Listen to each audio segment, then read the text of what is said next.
Buen día. En el siguiente video explicaré la proposición número 9 del libro de los elementos. Básicamente lo que dice la proposición es lo siguiente: dividir en dos partes iguales un ángulo rectilíneo dado. La hipótesis es sea BAC el ángulo rectilíneo dado. Nuestra tesis será: digo que el ángulo BAC ha sido dividido en dos partes iguales por la recta AF. Entonces empezamos con su construcción. Entonces sea BAC el ángulo rectilíneo dado por hipótesis. Luego, tómese un punto cualquiera D en la recta, ya sea en AB o en AC. En este caso lo haremos en AB, un punto D. Luego, por proposición 3, de la recta AC, quite la recta menor AD.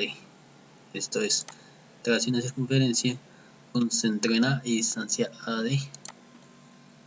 En el punto de corte de la circunferencia con la recta AC, tome el punto E.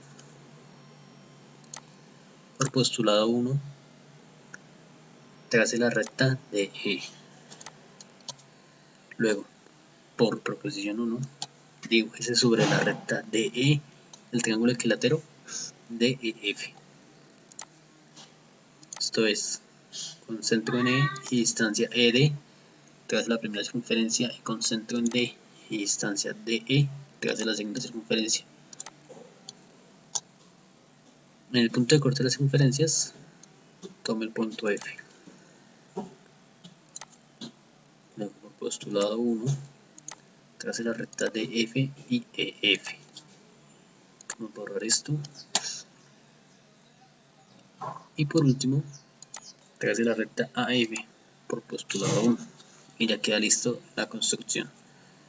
Pasaremos a su razonamiento. Entonces, como las rectas AD y AE son iguales y AF es común,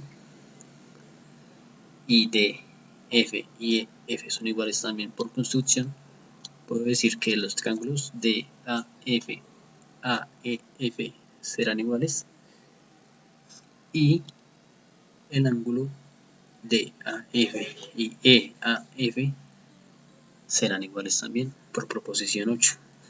En consecuencia, tenemos que el ángulo rectilíneo BAC ha sido dividido en dos partes iguales.